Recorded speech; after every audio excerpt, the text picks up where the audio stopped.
Една стара поговорка вели: колку јазици знаеш, толку луѓе вредиш. Но во македонското гледање на реалноста, јазикот повеќе стана делба отколку заедништво. Зошто? Без попис и без амандманска расправа, законот за употреба на јазиците ја чека светлината на денот. Коалицијските партнери во власта и опозицијата со вкрстени копја.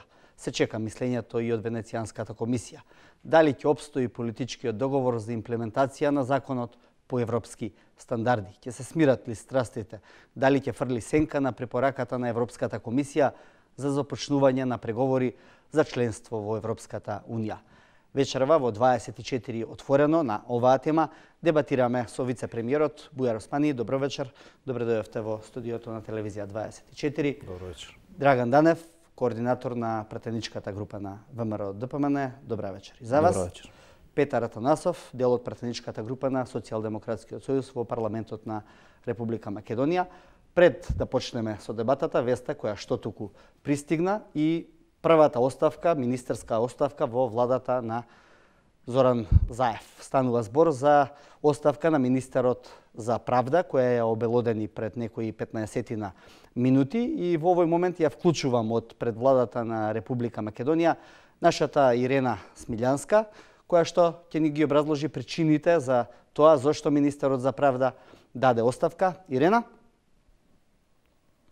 Да, Младен, ние сме овде во владата каде што пред малку имаше свое обраќање министерот за правда Билен Салимли. Министерот рече дека дава оставка затоа што смета дека е разнишена довербата во судскиот систем, посебно за споровите кои што се однесуваат за граѓаните.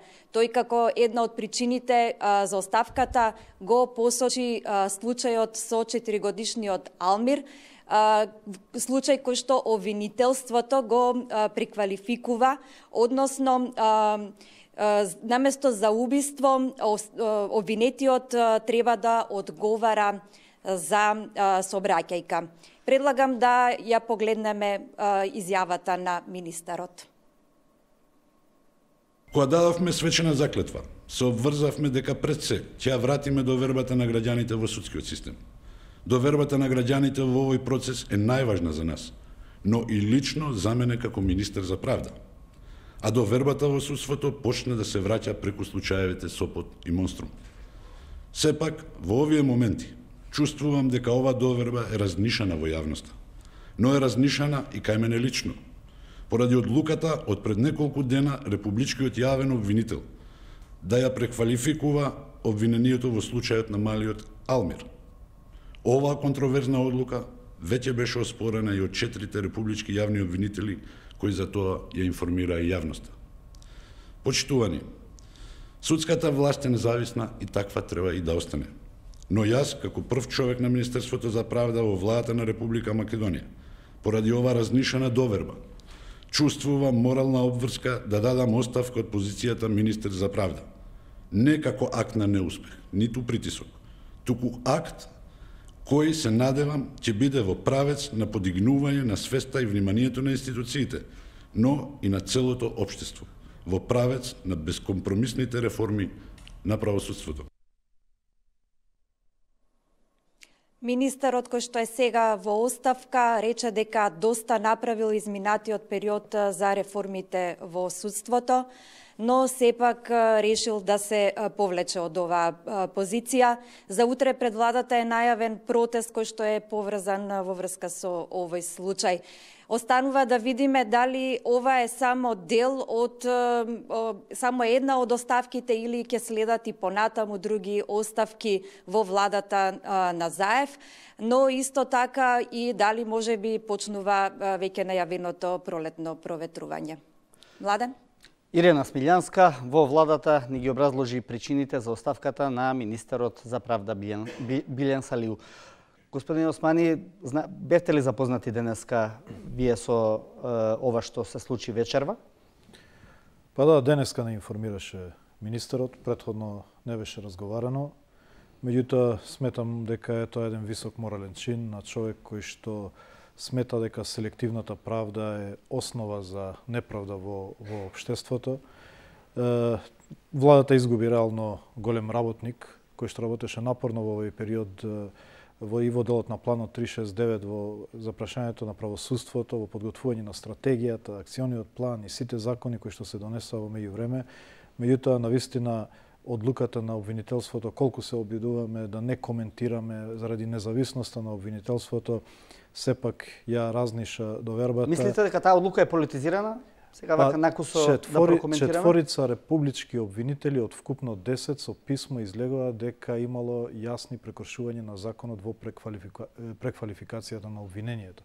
И тоа се разбира дека не вознемири сите. Кога четворица од вкупно 10 ќе кажат дека има прекршување на законот, тогаш навистина треба да ја сензибилизира јавност. Дали можеби министерот ја антиципираше одлуката на Заев во пролетното проветрување, што беше најавено, при што неговото име се споменуваше и како едно од имињата кое што е можно да подлежи на реконструкција? Апсолутно не можам да потврдам дека не беше дел од никакви планирања за смени во било какви наредни реконструкции на владата, доколку би ги имало. Тоа е негов личен чин, одлука со која смета дека ќе ја сензибилизира јавноста, дека обвинителството, но и правосудството е важен сегмент во општеството и чиишто одлуки зависат животите на луѓето. Дали оваа оставка може нешто да промени во коалицијскиот однос помеѓу СДСМ и ДУИ во владата? Не верувам во тој дел, мислам дека ќе ја сензибилизира јавноста, ќе го сензибилизира јавното обвинителство дека не сме да потпадне под никакви притисоци, едни јасен случај како што е случајот со малиот Алмир, кој што без основа е преквалификуван, следниот пат ќе се внимава веројатно повеќе на таквите одлуки. Добро, благодарам. Господин Данов, вие коментар на оваа одлука, пошто и вие вечера ја слушате? Да, за прв пат ја слушнав одлуката на почитуваниот министер. Јас ќе се осварам на две работи кои што тој ги потенцираше, зборуваше и потенцираше пред македонската јавност за разнишан судски систем и за разнишана доверба на граѓаните кон судството. После околу 9 месеци власт и влада на СДСМ со ДУИ, од првиот човек од Министерството за правда доаѓа една ваква изјава или два вакви става дека сериозно е разнишена довербата на граѓаните кон судството и имаме еден разнишан судски систем. Само по себе тоа се кажува и верувам дека во периодот што следи ќе доаѓаат уште оставки. Нели е индикативно тоа што ова се посочува еден пример во кој што го посочува министерот за правда? Визави овој еден пример, министерот за правда констатираше, тоа беа неговите зборови, јако добро ги слушнам, дека се работи за разнишан судски систем и за разнишана сериозна доверба на граѓаните кон судскиот систем. Само сакав да реплицирам дека не треба да се извади од контекст изјавата. Изјавата на министерот е дека толку е сензибилизирано прашањето на судството, толку е важно за оваа влада праведното судење, неутралноста, ефикасноста на судскиот систем, да и евентуални инциденти или индивидуални случаи може да доведат до такви потреси и одлуки за оставки на министри, кои што веројатно во друг контекст не би се случило. Ова кажува колку е важно за оваа влада правосудството и независноста. Не се согласувате со оценката за во целина разнишањето? Мислам дека има подобрување значително со мерките кои што се превземаат, со законите кои што се дел од планот 369, од стратегиите кои што се одобрени од Европската комисија, од Венецијанската комисија, меѓутоа новото судство кое што се гради врз основа на европските стандарди, вакви случаи не смее да дозволи. Но дали ова оставка може да биде клин во планот за реформи што токму вие го спроведувате како вице-премиер за европски прашања? Владата е посветена во реализација на реформската агенда. Најголемиот дел од законите кои што произлегуваат од стратегијата ја имаат поминато веќе владината фаза и се во собраниска процедура. Во моментот се разговара со ВМРО ДПМН за да се постигне консензус за да можеме и во собрание да ги поминеме истите. Може ли ова да ви попречи во вашите напори со оглед на тоа што неминовно ќе се појават прашањата и во Европската комисија, зашто доаѓа до оставка ако вие сте во среде реформи кои што треба да бидат имплементирани? Јас реков дека владата има изгубено еден голем работник во тој дел, меѓутоа динамиката на реформи никако не смее да се менува во тој дел. Јас сум убеден во едно дека после мал период на министерување на актуелниот министер или веќе во оставка за правда, дека ако тој почувствувал дека има клима и атмосфера за да ги подобри работите во делот на судството, обвинителството или во целокупната таа правна сфера, тој истиот немаше да се одлучи за еден ваков чекор. разнишаната доверба на граѓаните кон судството е евидентна, разнишаниот судски систем е констатирано од првиот човек во Министерството за правда, тоа е факт и јас сум убеден дека и се надевам дека во идниот период и тоа многу близок што следи, дека и голем дел од останатите функционери во оваа влада на СДСМ и ДУИ ќе се одлучат на еден ваков чекор. Јас пак ќе кажам дека министерот даде порака дека новиот судски систем по европски терк веќе не дозволува и е некомпатибилен со вакви индивидуални случаи. И тоа не зборува за судството, туку зборува за одлучноста на владата да не дозволи ниту инциденти да се случуваат во судскиот систем. Ова интерпретација од почитуваниот вице-премиер, инаку ние го слушавме децидно јасно што кажа и што констатираше. Атанасов, и ваш коментар ќе ве замолам за ова што дое, веројатно беше изненадување и за вас како пратеници на СДСМ. За мене изненадување. И слушнав мотивите на министерот, треба да се почитуваат и веројатно понатаму мандаторот ќе каже што како. Ги слушнавме мотивите на министерот, тоа е секторот кој што многу се очекува, но во овој случај беше многу конкретен министерот.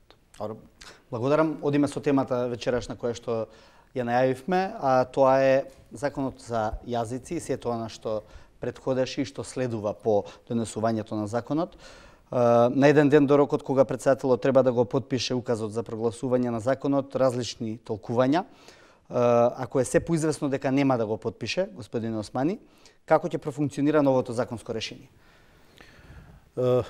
Претседателот е должен да го потпише согласно Уставот, инаку го крши Уставот. Независно волјата на мнозинството, пратеници е искажена на 3 пати во собранието, и во прва, и во втора, и во трета фаза, и тој закон ќе влезе во функција.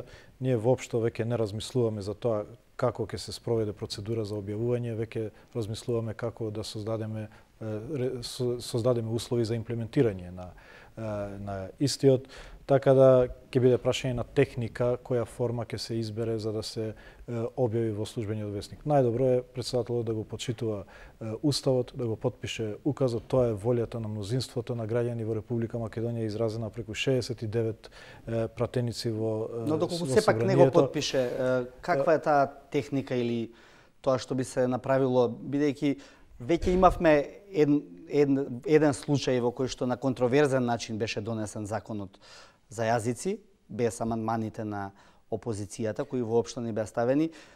Дали второ вакво, да речам, различно толкување на нештата може дополнително да ги зоврие нештата на политичката сцена? Не би преюдицирал што ќе се случи понатаму, да оставиме претседателот да искористи последната негова можност да се покаже како фактор на кохезивност на државата и како претседател на сите граѓани. Досега во 10 години од неговото владење тоа не го покажа.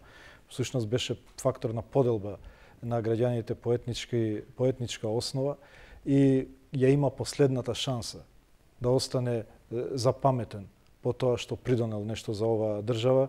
Инаку другото е прашање на техника како ќе се објави. Воопшто не сме оптеретени во тој дел. Реков, повеќе сега размислуваме за тоа како. Да, секако ќе разговараме и за примената, додека само да ги прво да ги видиме овие точки на формалноста кои што исто така се битни, бидејќи процедурата е важна за демократијата исто колку што и суштината. Дане, вашиот став денеска изнесен од страна на претседателот на партијата Мицковски е дека законот треба да се врати на доработка. Мислите ли дека непотпишувањето од страна на Иванов ќе овозможи тој се уште шета по правните лавиринти? Видете, значи ние во однос на овој законот за јазици, понудивме неколку алтернативи, односно решенија, за да дојдеме до еден закон кој што ќе биде инклузивен закон, кој што закон ќе обединува, не разединува. Владеачкото мнозинство се одлучи да од дистанца на владеачко мнозинство и на имање над 60 пратеници во парламентот во Република Македонија и само со тој аргумент доди на една процедура која што ниту е деловничка, нити е уставна. Ние многу сме далеку од тоа да разговараме за содржината на законот. Зошто? Затоа што едноставно деловникот за работа во собранието на Република Македонија и уставните норми визави работата во собранието се сериозно прекршени, односно овој закон, ако смета некој дека е донесен во крајно не е деловничка атмосфера. Неколку повеќе десетици членови од деловникот за работа на Собранието на Република Македонија се прекршени и навистина председателот по устав е должен, ако по втор пат се врати законот кај него, да го потпише, но е должен, според моето толкување, само ако тој закон е во една деловничка процедура донесен во Собранието на Република Македонија. Но председателот не рече дека нема да го потпише заради процедурата, туку заради тоа што не се согласува со суштината на законот. Видете, јас не сакам да бидам адвокат на господинот Иванов, на председателот на Република Македонија, тој одговара за своите постапки, но експертската јавност, на која што припаѓа впрочем по својата фела и самиот председател, го оцени овој закон како неуставен закон, за процедурата, деловничката процедура и уставната процедура на носење на ваков закон, мислам дека нема што да коментираме, бидејќи на сите им е јасно дека е донесен во крајно неделовничка атмосфера. Само последниот ден од носењето на само последниот ден носењето на еден закон, кој што македонската јавност може го забележа, може не го забележа, е дека два пати господинот Џафери, човекот кој што седи на претседателското столче во Собранието на Република Македонија, го прогласи овој закон за донесен во таа еуфорија да се покаже дека еве и покрај неделовничката процедура, неуставната процедура, тој е тој што го носи законот, на што му помогна сигурно и пратеничката група на СДСМ и коалицијата, и таа истата учествуваше во оваа неделовничка процедура. Атанасов, директно сте прозвани во начинот на кој што беше донесен законот од страна на координаторот на пратеничката група на ВМРО ДПМН. Дали вие се согласувате со тој чин? Значи, за процедурата и правилата на носењето на закони, на функционирањето на парламентот е задолжен председателот на собранието и според деловникот за работа, според уставот, според законот, он го води собранието онака како што смета дека треба и да биде во согласност со сето тоа. Втора работа, овој закон ја има јасно изразената волја на мнозинството во парламентот, веќе со месеци наназад. Трите гласања се доказ дека парламентарното мнозинство овој закон сака да биде донесен, сака да биде во функција, сака да биде употреблив. И трето, ако председателот Иванов толку многу се повикува на уставот, не мора да го крши он лично уставот. Он е заложен да го потпише овој закон и овој закон треба да влезе во правен сообраќај. Председателот Иванов многу често видовме во изминатите неколку години работи како експозитура на една политичка партија. Што се однесува до самиот закон, имаше многу работи, имаше многу нивоа, имаше многу изјави, но цел овој период со месеци е доволен да знаеме кој што брани во врска со овој закон, но и поширок. Овој закон е само една точка и еден елемент во еден контекст што се нарекува мултикултурно општество, мултикултурна Македонија и начин или желба да одиме понапред, а не да се враќаме постојано назад. Да, ве разбирам. Османи имаше реплика на вас, па се согласувам дека законот не беше донесен во убав амбиент во собранието, а тоа е поради насилното однесување на пратеничката група на ВМРО ДПМН. Прво, процедурата е испочитувана до крај. Само да објаснам, јас не сум правник, меѓутоа тоа е основно елементарно познавање дека усвоен закон не се менува со амандмани, туку се менува само со предлог закон за измени на закон. Овој закон беше усвоен во втора фаза, така да нема логика во трета фаза да се измени со амандмани, бидејќи уставот тоа не го препознава како категорија за изменување на веќе донесен закон. Така да немаше никакви уставни можности амандмански да се расправа откако веќе беше усвоен законот. Може сега пратеничката група на ВМРО ДПМН да предложи предлог закон за измена на закон и тоа е веќе согласно уставот. Тоа не беше согласно уставот, така да процедурата е целосно запазена. Јас мислам дека треба да зборуваме за важноста на законот како последно легислативно парче од Охридскиот рамковен договор, за кој што веќе како етнички заедници сме да ја довршиме оваа фаза секако тоа не е дел од емисијата и можеби главниот дел. Во однос на процедурата, апсолутно почитувана процедура. За жал ВМРО ДПМН се уште ги користи меѓуетничките односи како гориво за... Зошто тогаш Џафери ги прифати амандманите на ВМРО ДПМН ако немаше потреба од амандмани во после второ читање? Не можам да навлезам, тоа ќе ги прашате во собрание, само јас кажувам основни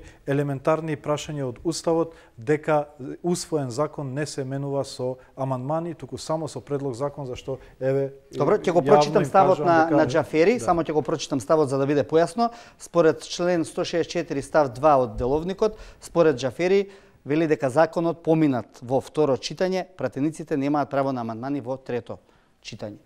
Добро, ако може. Значи вака, почитувам вице-премиер, еве и за граѓаните на Република Македонија, кои ја следеле таа седница знаат, кои не ја следеле, еве да појаснам, ова е текст, односно обраќање до пратениците во Собранието на Република Македонија и е подпишано од господинот Талат Џафери. Вели вака: ви известувам дека врз основа на член 164 од Деловникот на Собранието на Република Македонија, а во врска со член 173 став 3 од Деловникот на Собранието, амандмани, потенцирам, по Законот за употреба на јазиците може да поднесувате најдоцна во рок од 2 дена пред денот определен за одржување на седницата на Собранието на Република Македонија, односно до, еве за целокупната јавност, до 27 јануари 2018 година до 16:30 часот.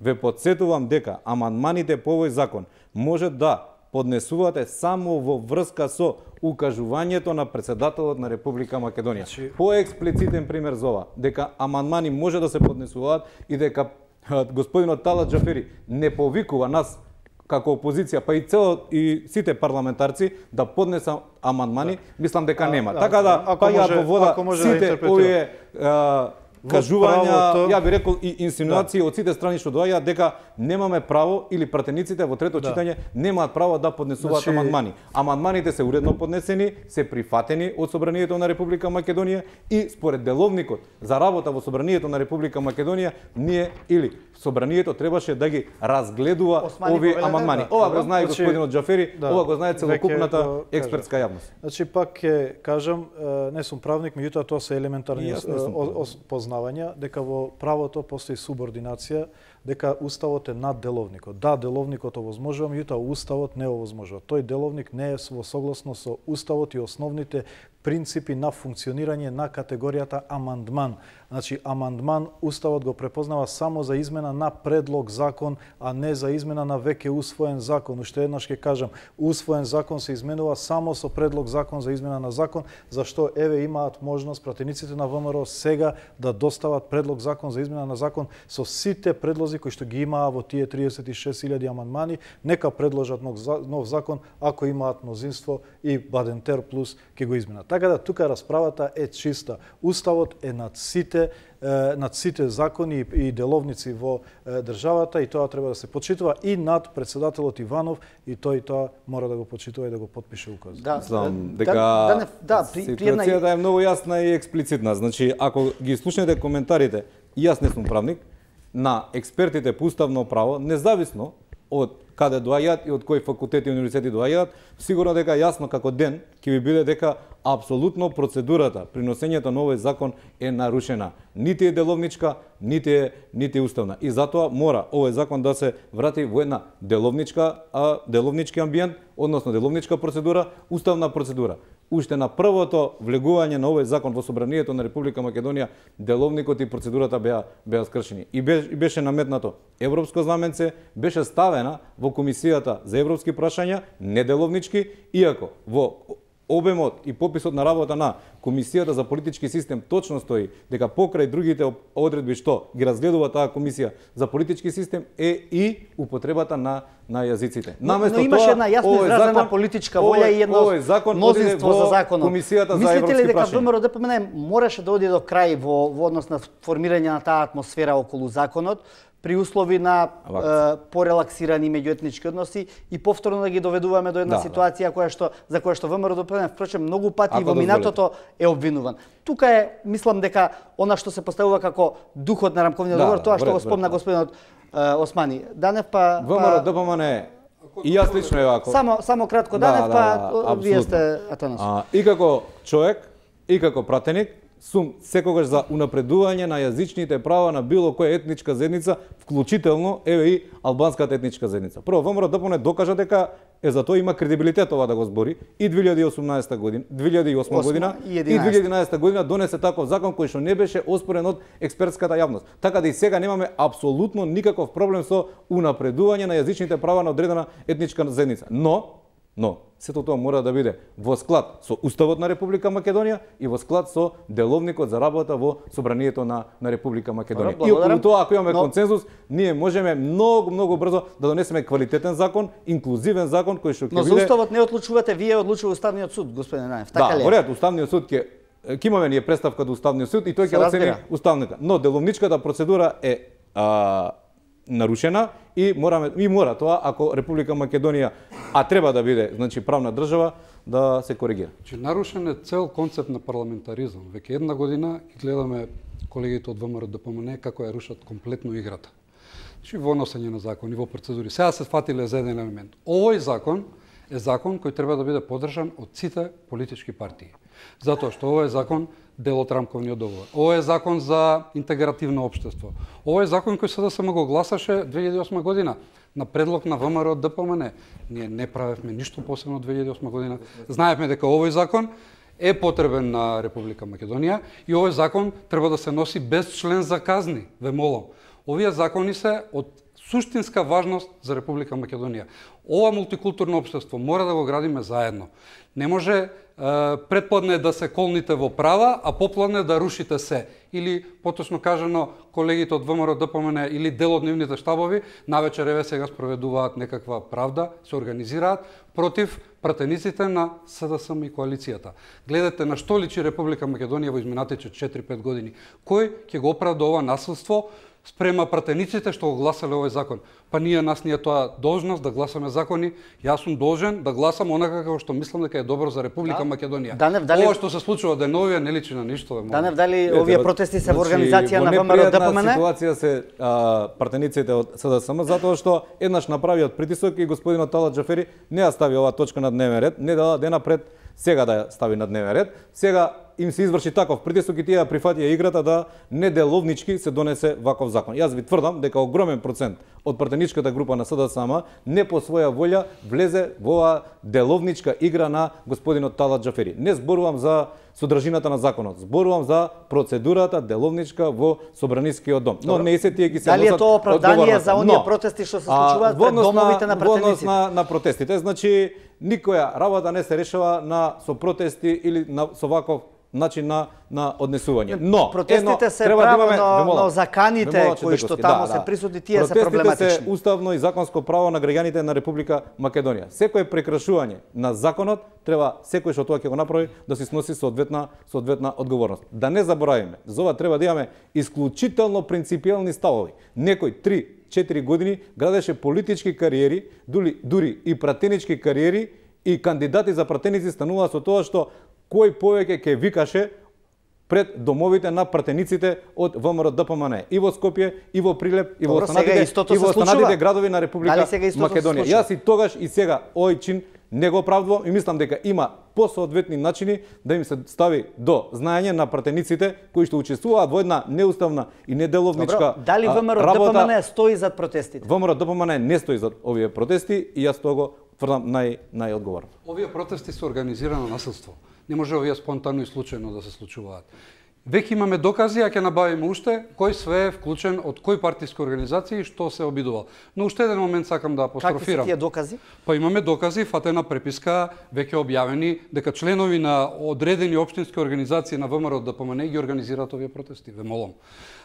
Национализмот, негативната атмосфера и се што се случува во Република Македонија не носи кон квалитетни законски решенија. Нашата идеја, нашиот предлог е да имаме употреблив закон и закон што е во функција на интеграцијата.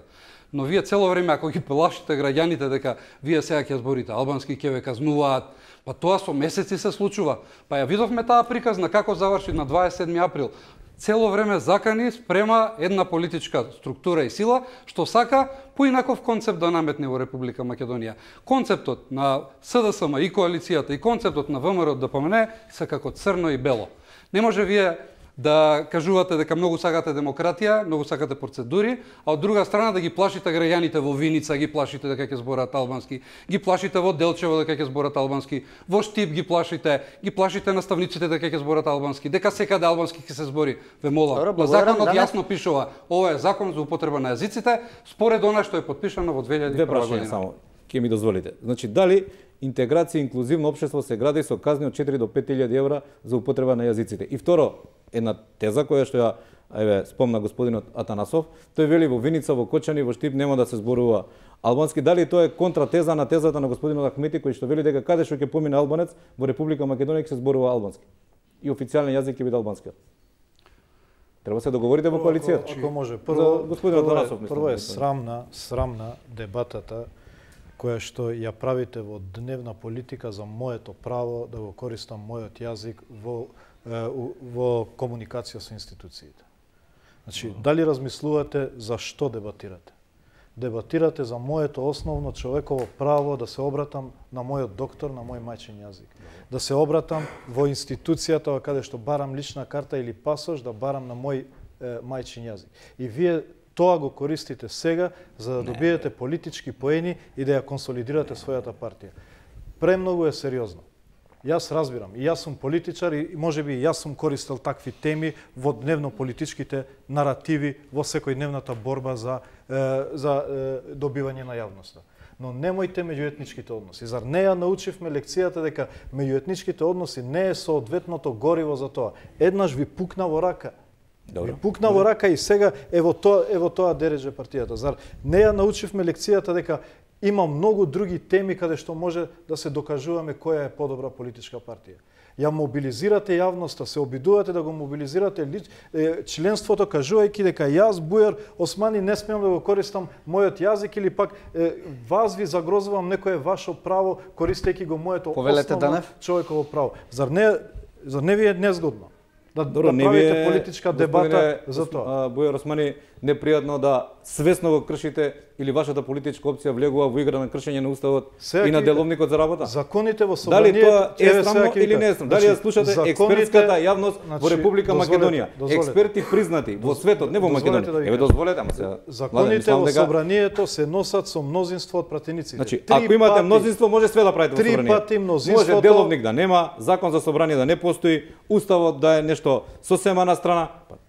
Точно е дека имате мнозинство, но тоа не ви дозволува да кршите и деловник, и закон за собрание, и устав. Тоа се 3 категории, какво и да имате мнозинство. И 120 пратеници да бидат од ДУИ, не можат да ги кршат овие три правни акти во Република Македонија. Може би сте научени на тоа, да бидеме искрени пред луѓето. Ќе мора да... На вас ви е јасно дека волјата на мнозинството е да го помине законот.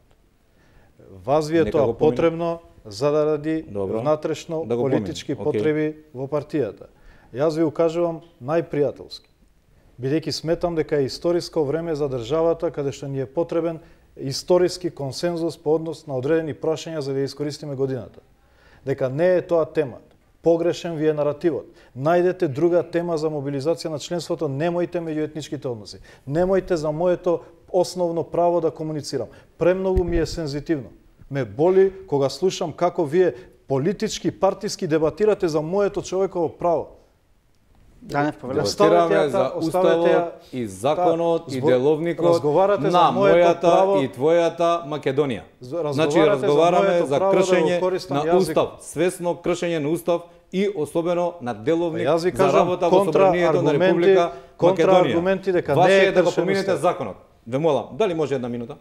Значи вака, ако вие навистина сакате во една деловничка атмосфера и процедура да го поминете законот, па деловникот тоа ви го дозволува. Ние ако сакавме да го блокираме тој закон, немаше 36.000 близу амандмани да поднесеме, ќе поднесеме, ве молам, 360.000 и немаше законот и ќе го блокиравме законот. Имаше време за све, ако се сака се може. Ако дозволите. Значи, деловникот дозволува на било колкав број поднесени амандмани да се групираат ако тие се поднесени на еден член од законот.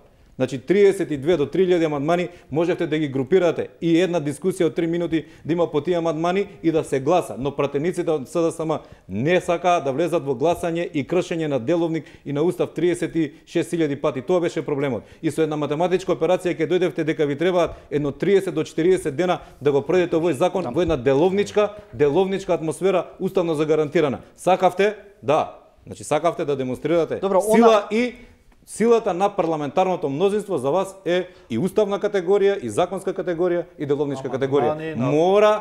Мора со тие пракси во Република Македонија да прекинеме и да почнеме да го почитуваме и уставот и законот. Господината, вие бевте во парламентот, како припадник на владеачкото мнозинство, нас Македонија на парламентот ни треба ВМРО да помане во парламентот. Затоа што СДСМ бил во парламентот кога било најпотребно. Во овој момент на Македонија и треба опозицијата. И опозицијата ја носи исто одговорноста како што и власта ја носи. Во овој момент не ни е потребно никакво надмудрување, затоа што ВМРО ДПМН треба да помогне Република Македонија да однесеме нанапред. Што се однесува постојано и колегата Данев, а и други негови колеги, постојано се повикуваат на експерти. Ве молам. Дали вие ги слушавте, некој од нас има нели повеќе паметење, албанските експерти 1991 ги слушаше ли некој? Дали ние требаше да ги слушаме експертите во 2001 кога имавме конфликт и кога носевме еден договор кој требаше Република Македонија да излечат од еден конфликт и да ја однесат напред? Ако тогаш ги слушавме експертите, ние Македонија немаше да ја доведеме до тука, Македонија можеби нема да постои. Ние носиме политичка одговорност, колега Данев, заедно, независно која е позиција, која е опозиција, и ДУИ е тука, сите големи партии. Ние имаме историска шанса Република Македонија да однесеме напред. Кога ќе стане членка на НАТО, ние ќе зборуваме за други теми. Во овој момент е непродуктивно играње со меѓуетнички односи, лажни вести, манипулации со граѓаните, плашење на граѓаните што ќе им се случи. Се работи за закон кој еднаш е донесен 2008 без никакви механизми за употреба, еднаш го заклучивме тоа, тој не беше сериозен закон, се носиме сериозен закон и сакаме да се употребува. Не за да Македонија и се случи нешто, за Македонија да стане појака, поцврста, за да решаваме други прашања, затоа што ние овие прашања мора еднаш да ги затвориме. Ние не можеме вечно да се расправаме за етнички односи. Господин Атанасов, јас навистина искрено ве почитувам и како човек и како колега и ќе ве прашам пред граѓаните на Република Македонија. Дали мислите со една ваква неделовничка процедура и носење на еден ваков закон? И дали мислите со кршење на Устав на Република Македонија, ние сме поблиску до НАТО и до Европската Унија или подалек? И господинот Хан и голем дел од амбасадорите во Република Македонија многу јасно и децидно, експлицитно ви кажаа дека ова не е приоритетен реформски закон кој што ќе однесе Република Македонија чекор поблиску до Европската Унија и НАТО. Има многу редица поприоритетни закони кои што треба заеднички да ги донесеме, се согласувам со ова, за да мојата и твојата Република Македонија бидат веќе дефинитивно членки или се приближат до евроатлантските структури. Колку што вие сакате да биде Република Македонија членка во Европската Унија и во НАТО, толку јас, а зошто не и повеќе, сакам и ќе работам да Република Македонија биде поблиску до вратите на Европската Унија и на НАТО. Но со кршење на деловник, со кршење на Устав и со кршење на закон, ние сме се подалеку од евроатлантските интеграции. И уште една политички може да се добро да може ние да кажеме нешто. 2001 година политички може да се разликуваме, колега Данев. Политички може да се разликуваме, може да дебатираме. Но има прашања кои мора заедно да ги решиме. Вие не дозволувате во Република Македонија ние да решиме важни прашања. Првен, зашто го ставивте вашиот лидер некни само во парламентот, да се качи горе да расчистува правда? Значи, навистина јас седев напред, гледам што се случува. Ние мора да ги затвориме овие прашања, да се договориме како е да го поправиме животот во Република Македонија, да одиме напред. Ние не можеме со манипулација се служиме. Вие со месеци континуирано на почетокот на 2017 година повторно го правите дел од вас ова. Не можете да ги дразните граѓаните, да ги лажете. Никој во Република Македонија од македонците никој не треба да зборува албански со сила. Не треба да има казни. Ние треба да овозможиме прво право на секој албанец да го потребува својот закон во комуникација со институциите на државата и второ да овозможиме добар контекст во Републиката. Благодарам. Значи, прво, ДПМН знае дека процедурата не е прекршена. Второ, и во однос на содржината на законот, ВМРО ДПМН немаме разлики, бидејќи тој текст на закон е разговаран со двете политички партии. Јас мислам дека ВМРО ДПМН треба да ги слуша нашите пораки дека ова ви е погрешен наратив и погрешна тема. Се обитувате намерно да направите филибастеринг колку да ја држите темата за внатрешно партиски прашања. Ве уверувам дека тоа само ќе ве оддалечи уште повеќе од албанците, ќе ве оддалечи уште повеќе од меѓународната заедница. Имате ново раководство кое што има шанса партијата да ја консолидира, бидејќи Македонија има потреба од ВМРО ДПМН. Гледам сега како вице-премиер кој што го координирам процесот на ЕУ реформи. Колку ни е битно и ВМРО ДПМН е во процесот. Имате и вие шанса да влезете во овој конструктивен момент во историска година за Македонија. А ја пропуштиме оваа година, ја внесуваме државата на небезбеден терен во наредните 10 години. А таа држава е и ваша и моја. Вашите деца влегуваат во небезбеден терен, геополитички. ако не ја искористиме приликата да влеземе во НАТО. А вие се обидувате овие теми за кои што во вашето седиште сме ги разговарале прашањето од овој закон. За овие теми кои што се надминати во 2001 година, уште да ги користите како гориво. Но Османи, веројатно ќе дозволите ВМРО да помене да си води автохтона политика, бидејќи но не на основа на меѓуетничките односи. Добро. Нема да дозволиме на наш грб некој политички да профитира. одговор, реплика. Никогаш ВМРО ДПМН не профитирало врз ваш грб и благодарам за грижата за ВМРО ДПМН. ВМРО ДПМН била во многу потешки политички ситуации, господине Османи. Има излезено како победник од сите тие предизвици и верувајте дека и од оваа политичка криза која што беше во ВМРО ДПМН ќе излезе многу појака и подостоинствена во политичкиот амбиент во Република Македонија ќе действува во наредниот период. Но благодарам на грижата сепак од ваша страна, но треба да бидеме конзистентни и да имаме кредибилитет кога изнесуваме одредени политички ставови. Вие зборувате за Филип Бастеринг. Пак визави овој закон, кој го направи Филип Бастерингот во приносењето на овој закон? Во второто читање господинот Артан Груби не дозволи ниту еден амандман да се разгледува на комисиската расправа. Вие мислам дека бевте присутни на таа комисиска расправа. Имаше ВМРО ДПМН многу конструктивни 83 амандмани, само 83. Вие на беса не дозволивте нивните амандмани да се разгледуваат. 4 амандмана мислам дека имаше СДСМ. Ги ставивте во непријатна положба луѓето. Не дозволивте ниту еден амандман да биде разгледан. И сега ми зборувате за Филип Бастеринг. Мислам дека треба кога одредени ставови се искажуваат да имаме свој политички кредибилитет кој што сме го стекнале во минатото. Кога зборувате за моментот на во кој се наоѓа Република Македонија па и регионот, би рекол, и нашите евроатлантски интеграции, бидете убедени дека ВМРО ДПМН е партија, ако сакате и јас лично, кој што час поскоро сакаме и работиме Република Македонија да влезе и во Европската унија и во НАТО. Најблиско Република Македонија до портите на НАТО била на 2008 година самитот во Букуреш, така беше? Која водеше владата на Република Македонија? Затоа Кој доби 8 препораки, чисти препораки за отпочеток на преговорите со Европската унија? Во чиј период се тоа случуваше? И немојте сега на ВМРО ДПМН да лепите етикета дека е антиевропска, анти-НАТО. Значи бидете убедени дека отколку дневно политичката борба во која што не е ова дневно политичка, ова е борба за зачувување на уставот, на законот и на деловникот за работа. Не, така има уставен суд кој го чува уставот, не вие. А ние што треба да правиме во собранието на Република Македонија? Можете да поднесете представка за уставен суд. поднесовме амандмани, вие или не ги прифаќа мнозинството. Членот од вашата партија ги помножи со нула амандмани. Не ги прифаќа мнозинството. Не е мнозинството тоа што треба да ги прифати амандманите или да не ги прифати. Има закон, има деловник, има членови во тој деловник со кои што ни се овозможува да расправаме за тие амандмани, а пратениците да гласаат дали да ги отфрлат или да ги прифатат. Не може тоа. Парламентарното мнозинство има над 61 пратеник и може во собранието да прави што сака. Ова е порака дека со ваква една политика не се оди во Европската унија и во НАТО. Пак правиме за јавноста политика. Благодарам. Да, ви благодарам тука малку, бидејќи во услови на усвоен, но се уште не е донесен, неприменлив законот, аспект на тоа бидејќи се уште не е потпишан од претседателот, а во недостиг на практична примена. Што тоа понатаму ќе значи? Се обидовме да направиме мала проекција на тоа што би значала примината и затоа сакам тука да го видиме прилогот на Маја Јовановска.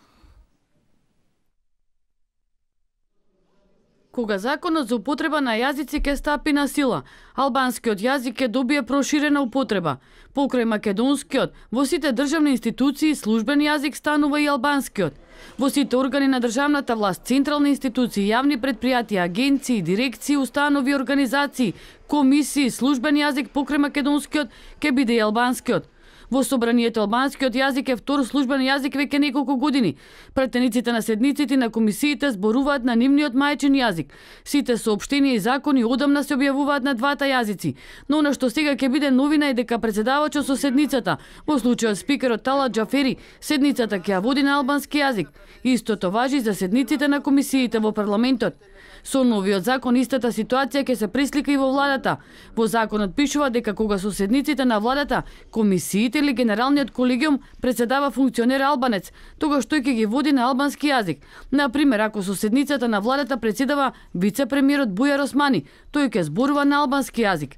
Албанскиот јазик ќе се користи во сите постапки во рамките на правосудниот систем. Судовите, јавните обвинителства, како и сите други институции се обврзани да возможат користење, употреба и примена на било кој од двата службени јазици.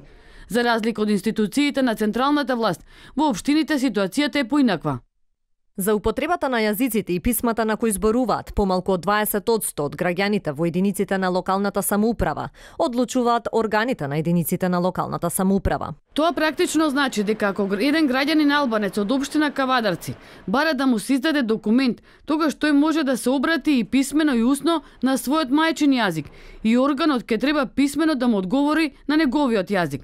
Службениците во тие органи не се должни својата устна комуникација да ја водат на тој јазик, туку на службениот, но мора да се обезбеди превод и писмена комуникација да се одвива на јазикот на кој им се обраќа странката. На локално ниво законот овозможува воведување на службен јазик на сите етнички заедници кои се повеќе од 20% во општината. Така, на пример, босанскиот јазик ќе биде еден од службените јазици во општината Петровец. Оваа општина сега ќе стане тријазична, ќе се зборува на македонски, албански и бошњачки. Во Македонија засега само 4 општини се тријазични: Гостивар, Врапчиште, Крушево и Чучар Сандово. Во 26 општини во службена употреба се по 2 јазика, додека во 50 статус на официјален јазик има само македонскиот. Оно што ќе се смени со новиот закон за употреба на јазици е дека вториот службен јазик ќе се користи во сите постапки пред Уставниот суд, Народниот правобранител, во изборниот процес, образованието, науката, здравството, културата, при примената на полициските овластувања, нотаријатот, извршувањето личните документи. Веб страниците на државните институции и содржините ќе се објавуваат на двата јазици, како и називите на институциите ќе се испишат на двата јазици. Имињата на улиците, плоштадите, мостовите ќе бидат двојазични. Истото важи за граничните премини аеродромите, кои се наоѓаат во општини каде службен јазик е и албанскиот. Книжните и кованите пари, како и поштенските марки, ќе содржат символи што го представуваат културното наследство на граѓаните што го зборуваат македонскиот јазик и неговото кирилско писмо, и јазикот што го зборуваат најмалку 20% од граѓаните и неговото писмо. Униформите на полицијата, пожарникарството, здравството, во Скопје и во општините во кои најмалку 20% од граѓаните зборуваат службен јазик различен од македонскиот јазик, се напишани на македонски јазик и неговото кирилско писмо, како и на јазикот што го зборуваат најмалку 20% од граѓаните во Република Македонија и неговото писмо. За примена на законот се основа агенција, како инспекторат, кој ќе врши надзор над неговото спроведување. Казните за непочитување на законот ќе изнесуваат од 4 до 5.000 евра за институциите, а со 30% од одредената глоба ќе биде казнето службеното лице. Овој закон од државната каса ќе повлече 1,7 милиони евра. Да, повторно во живо во студиото на 24 отворено. Студентите на правниот факултет се тука заедно со нас, кои што веројатно имаат своји прашања и околу применливоста, но и од други аспекти од законот, па сега да одиме со нив. Повелете. Добро вечер, јас сум Сандра Станишковска, студентка на правниот факултет при политички науки.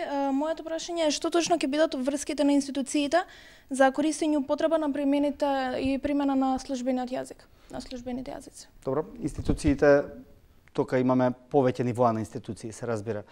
Ајде османи, па ќе одиме понатаму. Па институциите ќе треба да бидат подготвени логистички и со човечки ресурси, за да можат со странките или клиентите, во случајот како ќе ги наречеме, или граѓаните кои што зборуваат јазик, кои што го зборуваат повеќе од 20%, односно албанскиот во овој случај, да комуницираат и да им одговорат исто така на албански јазик. Меѓутоа треба да знаат за кои институции прво станува? Значи централните институции, сите централни институции и локалните во општините каде што живеат повеќе од 20% од граѓаните од таа заедница. Меѓутоа, за да биде разјаснето, нема да има службен документ во кој што нема да го има и македонскиот јазик. Значи, нема да има службена комуникација само на албански јазик со граѓаните. Туку таму каде што ќе треба да се комуницира со граѓанин албанец, покрај македонскиот, во втората половина од документот, истиот текст ќе биде преведен и на албански јазик. Така да табуата дека се загрозува македонскиот јазик апсолутно не се точни, бидејќи пак ќе кажам нема да постои документ во службена комуникација во кој што ќе ке го нема македонскиот јазик. Било каде и во општините каде што било каде и таму каде што 90% општините се 90% албанци или 100% албанци. Зборуваме за правото на граѓанинот да може да добие граѓанинот албанец, да добие документ од министерство во кој што текстот ќе биде и на неговиот мајчин јазик, за да може да го разбере полесно, поблиско да комуницира со државата. И тоа, верувајте, е право, не само политичко право. Тоа е право и на консуматорот, на потрошувачот. Право на граѓанинот да биде поблизок со државата, да ја разбере пораката од државата, да може полесно да комуницира со нејза. Нема подобар начин од интегрирање на граѓаните во општеството, од добивање на лојални граѓани отколку подобра комуникација. Едно од основните проблеми за недоразбирањето во светот се некомуникацијата помеѓу нив. Данев, и вие сигурно сте го прочитале законот. Во кој дел е вашата забелешка, бидејќи ова што го говори Османи делува прилично разумно кога ќе очуеме. Што е неприменливоста на законот или проблемот или она што би требало да биде ограничено? Да ги поедноставиме работа. Значи, за целокупната македонска јавност, иако мислам дека голем дел неа веќе во детали ги знаат деловите од законот, во членот 2 став 2 ќе го цитирам, вели: друг јазик што го зборуваат најмалку 20% од граѓаните во заграда албански јазик, исто така е службен јазик и неговото писмо. Тоа е од уставот. Не, ова е од законот. Тоа е од уставот. Значи ова е од законот. Тоа е таа реченица е пресликана од уставот. Вака сега, ако ми дозволите, почитувам вице-премиер, да кажам дека е од уставот таа реченица. Немаме ништо против, и јас лично, и ВМРО ДПМН, па и по широката македонска јавност, немаме ништо против за унапредување на правата на било која етничка заедница. И ова го зборувам многу искрено и би сакал да си веруваме во таа насока. Но, ние сме должни и како пратеници политичари, но и како граѓани на Република Македонија да го штитиме уставот и законите на оваа држава. Експертската јавност. Јас тука сигурно ќе има реплика господинот Танасов, постојано ја потенцирам експертската јавност, но ова се студенти од правниот факултет и не знам која друга експертиза, освен експертизата на една професорка од рангот на Силјановска, Астерут, Павлова Данева, професорот Климовски и така натаму плејада на професори, јасно и децидно истакна дека овој закон не е во рамките на уставот на Република Македонија. Ако оваа коалиција на било кои наредни избори направи двотретинско мнозинство, над 80 пратеници, никој не и брани, напротив, нека го сменат уставот, нека направат такви одредби, односно промени во уставот, амандмани и нека има овој закон уставна категорија. Вака сега, значи вака, на очиглед на целокупната јавност и експертска јавност, тие носат едно неуставно решение и да ги прашам студентите на битна теза. Може ли вака? Правото го ставаат во рамките на политиката, наместо обратно. Политиката да биде во рамките на правото. Впрочем, денеска прочитајте ја изјавата и обраќањето на членовите на Македонската академија на науки и уметности и мислам дека ќе ви биде се јасно. Најголемата манипулација со овој закон може две реченици само. Коментар дали имаат студентите на ова што го слушнаа или не? Кажавте дека нема да има општина во која што нема да се зборува македонскиот јазик и на пример да и 100% албанско население ќе има. Но што ќе се случи во општините каде што ќе има македонско население, нема ли да се зборува албанскиот јазик? Што ќе се случи на пример ако некој човек албанец отиде во тие општини, дали ќе ги има тие казни како што се збореа од 5000 евра или 3000 евра? Дали ќе ги има тие казни за човекот што отишол во општина каде што не се зборува? Граѓаните апсолутно немаат обврска никаква од овој закон. Ова е обврска на институциите, централните и локалните во одредени општини, со граѓаните кои што се албанци да комуницираат и на албански јазик. Значи не велам на албански јазик, туку и на албански покрај македонскиот јазик. Зашто се ставени казнените одредби? Затоа што од законот од 2008 и 2011 која беше праксата? Во институциите каде што беше директорот албанец, тој го почитуваше законот. Ако не беше директорот албанец, тој го немаше тоа чувство, не беше доволно сензибилизиран да го примени законот. И имавме апсолутно институција која што не го почитуваше законот од 2008 и законот од 2011 година. И затоа побаравме да има одредби во еден преоден период колку да се сензибилизираат сите граѓани за потребата. Јас верувам дека вие го немате тоа чувство, бидејќи македонскиот јазик е во службена употреба во сите нивоа.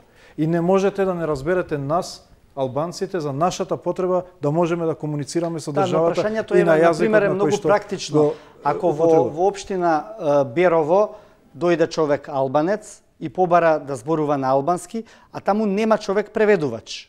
Така што ќе може да му го овозможи тоа право. Писмената или усмената комуникација ќе оди на албански јазик? Значи, обврска е на централните институции. Не, сега збориме за локалните институции. Не локалните институции, додека локалните институции само во општините каде што живеат 20% од албанците. Ако има во Берово 20% албанци или повеќе, Берово треба да си обезбеди. Тоа е меѓутоа не знам дали во Берово не гледаме спорно. Не знам дали во Берово има 20%. Зборуваме дали ако во локалната институција на Берово албанец побара документ некој било што му е потребно на албански јазик, тоа мора да му биде овозможено. Во подрачната единица за земјоделие, да речем. Не во подрачната единица за земјоделие, туку во општината, во локалната единица за која што се однесува на локални прашања.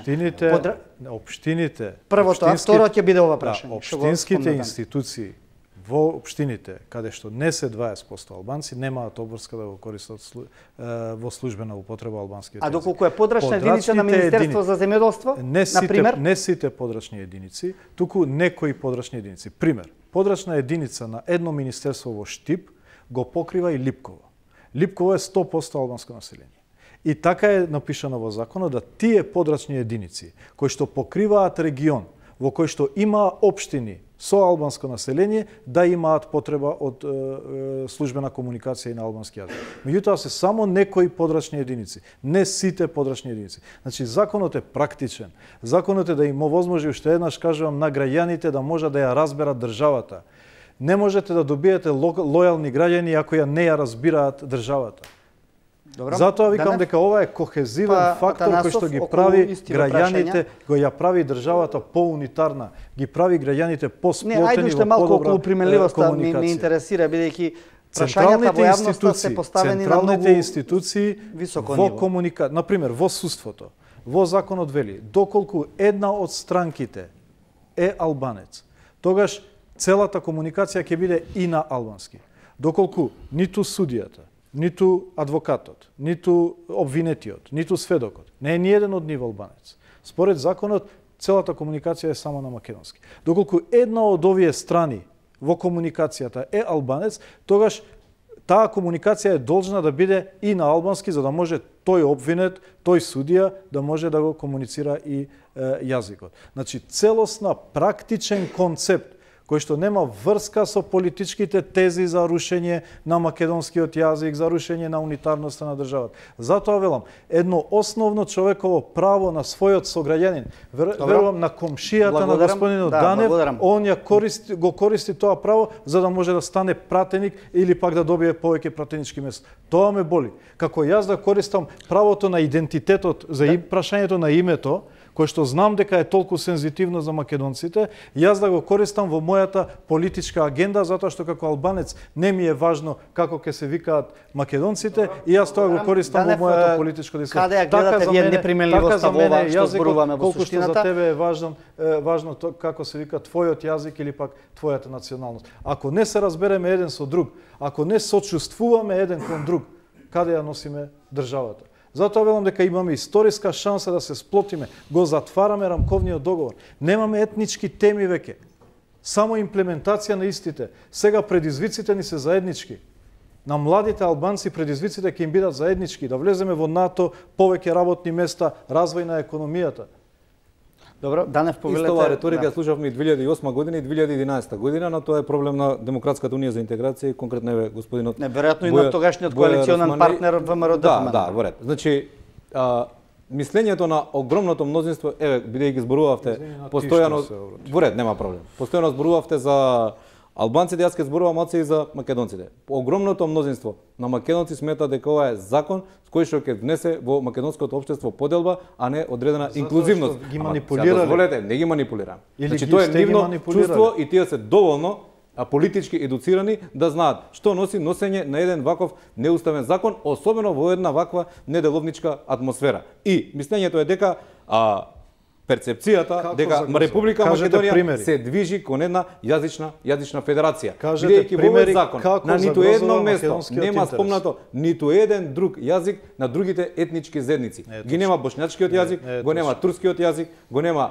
српскиот јазик, ромскиот, влашкиот јазик. Но имаме општини каде што веќе се тројазични или четворојазични. Се извинувам.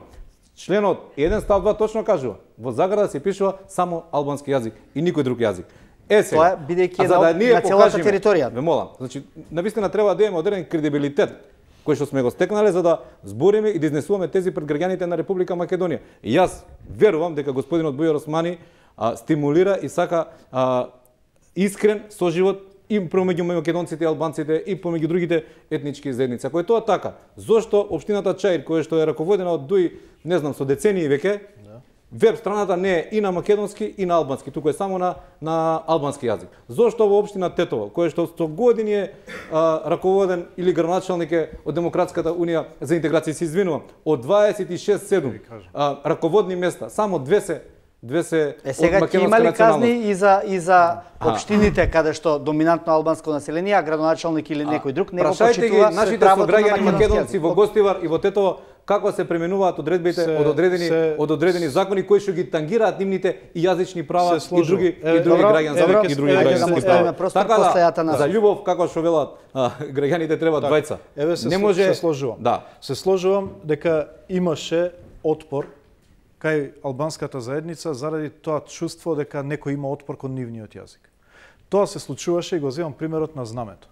Додека беше забрането употребата на албанското знаме во Македонија, албанците имаа отпор кон државното знаме или па го употребуваа албанското знаме повеќе отколку што е потребно. Во моментот кога се регулираше со закон, заедно со ВМРО-ДПМН, го регулиравме со закон употребата на знамето. Албанците не го чувствуваат тој отпор кон знамето, бидејќи се чувствуваат слободно под својата комотно под својата кожа во однос на употребата на своите символи. Истото ќе се случи сега со законот. Кога албанците се чувствуваат комотно дека може да го употребат својот јазик, нема да имаат отпор кон другите јазици. Тоа е психолошко чувство на луѓето на кој што им е одземено некое право. Затоа велам дека овој закон ќе не сближи повеќе. Овој закон ќе ја зголеми комуникацијата и приемчивоста на албанците кон македонскиот јазик и кон другите етнички заедници. Во законот албанскиот јазик не се вели албанскиот, туку се вели јазикот на 20% од граѓаните. Тоа не навредува. Тоа е само во еден момент. И затоа и да, се согласувам дека е спорен тој момент. Се согласувам. Меѓутоа во 90% од текстот пишува јазикот на 20% од граѓаните, што лично ме навредува. Се повикува на став 2 од член 1. Меѓутоа, тоа е компромисот од 2001. Тоа е рамковниот договор. Така не нарекува граѓаните од 20%. Меѓутоа, другите етнички заедници ги нарекува граѓаните под 20%. И во 2 члена србите, бошњаците, власите се нарекуваат граѓани под 20%, како што ние албанците се нарекуваме граѓани над 20%. Не ни е лесно на нас да не квалификуваат како граѓани од 20%. Ние сме албанци, меѓутоа се слагам, тоа е уставот и не сме сакале да излеземе надвор од рамките на уставот и рамковниот договор. Повторно околу ова што го зборуваме околу преминеноста, Атанасов, во јавноста струјат мислења дека навистина во голем дел од територијата на Република Македонија сега ќе треба да се зборува или да се применува и албанскиот јазик, што за некого не представува проблем, меѓутоа за одредена група на луѓе може и да представува заради одредени претходни искуства или стереотипи или било што.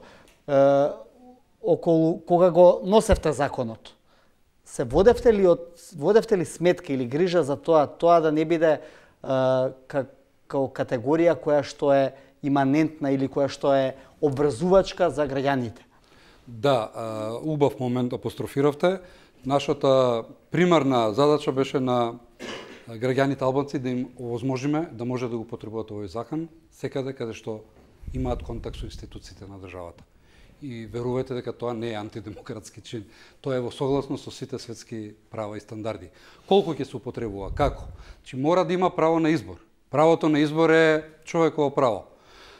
Дали ќе поделбата и колку ќе зближи јазикот или законот. Јазиците за да се разбереме. Дали овој закон Ако води не се кон разбереме, федерализација на Република не, Македонија? Не, апсолутно. Овој е закон Тоа во е тоа согласност со уставот кружи во и јавноста, законот го регулира. Мит кој што ако е мит треба да се разбие, ако е опасност да видиме дали е опасност. 2001 година се одлучуваше судбината на Република Македонија. Република Македонија е една држава, едно општество. Но по 2001 година ние изградивме две општества, две паралелни општества.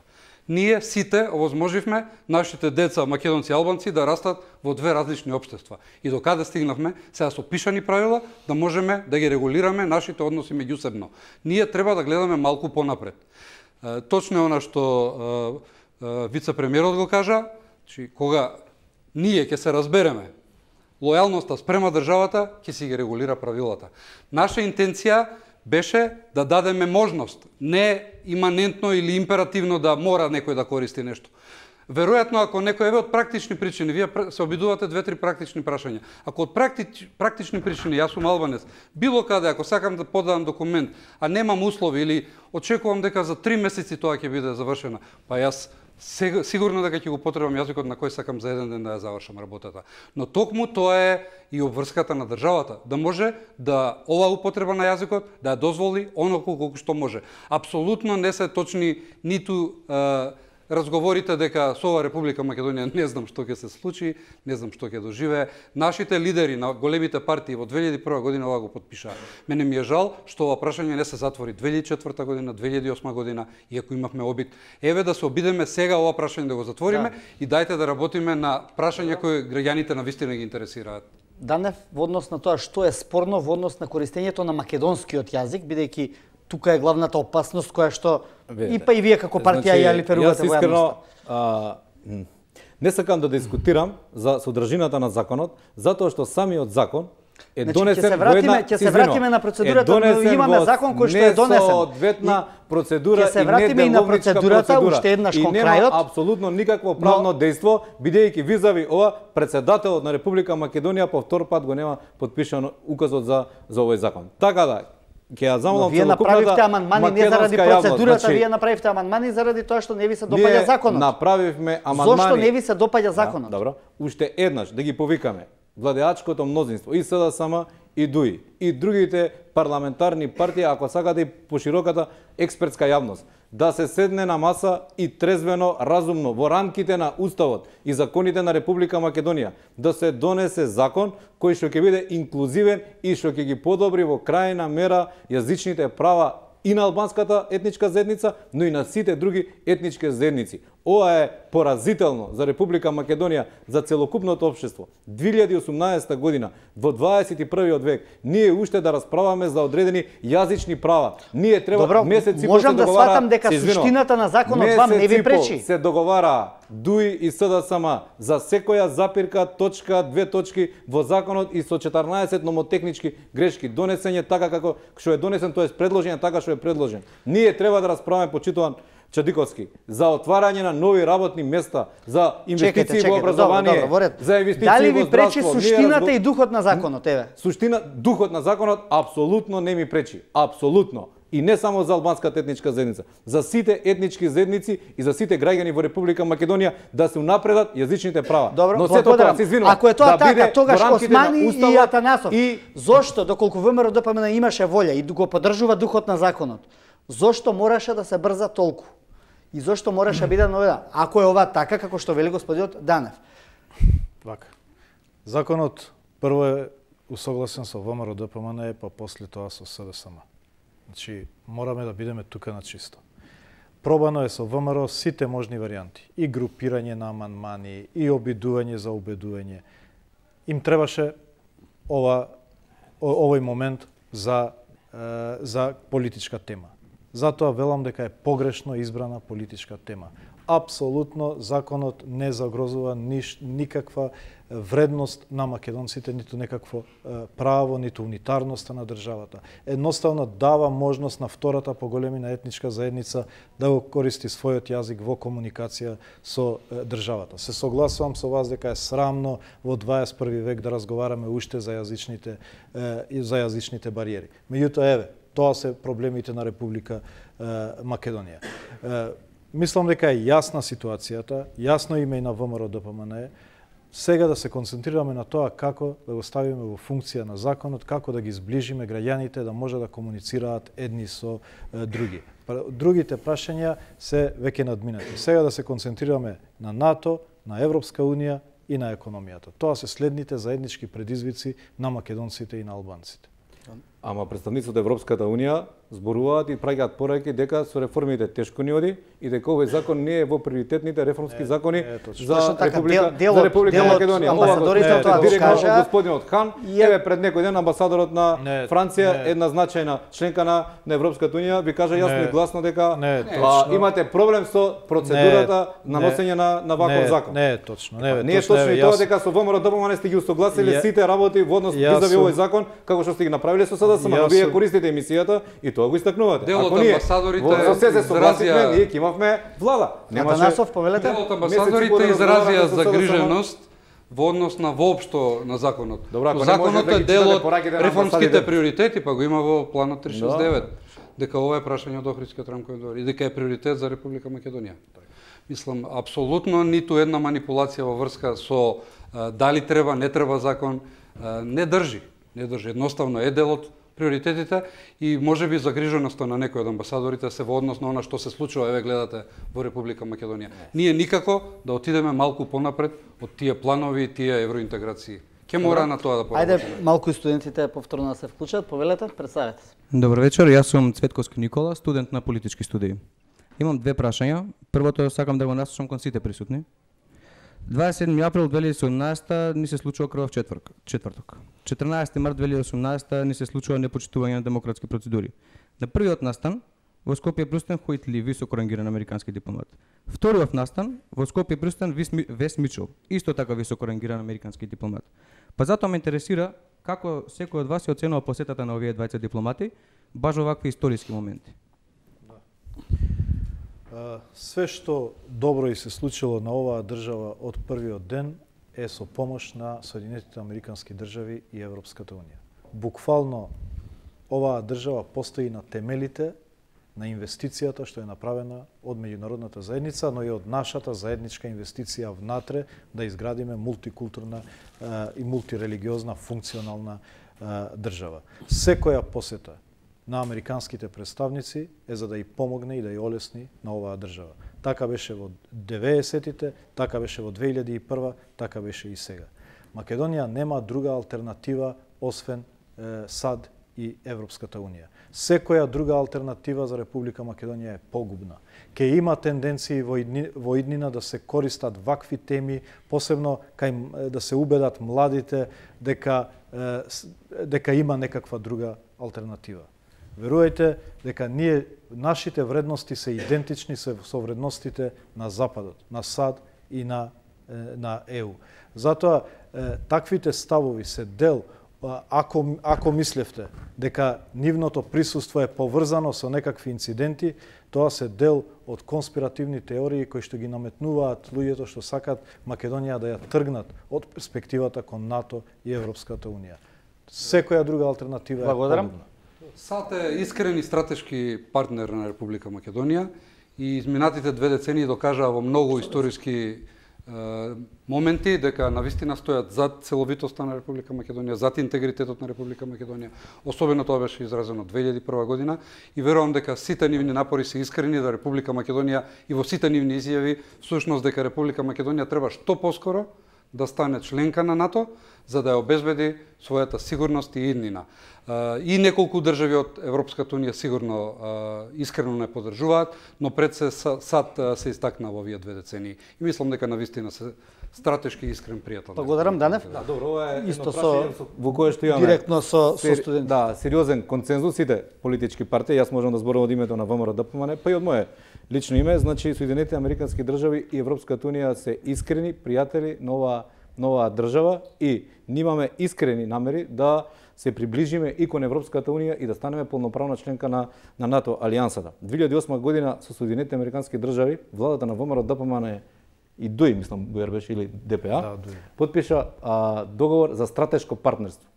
И тоа е еден момент кој што кажува многу за односите помеѓу нашите две држави. Инаку, за помладите генерации, бидејќи се фрла во јавноста една анатема, односно небулоза, дека ВМРО ДПМН е таа која што е анти-НАТО, анти-ЕУ и така натаму политичка опција во државата, раните 90-ти години ВМРО ДПМН е политичката партија која 2004 година прва во тогашното собрание на Република Македонија поднесе декларација, официјален документ писмен за членство на Република Македонија или приближување на Република Македонија и во Европската унија и во НАТО.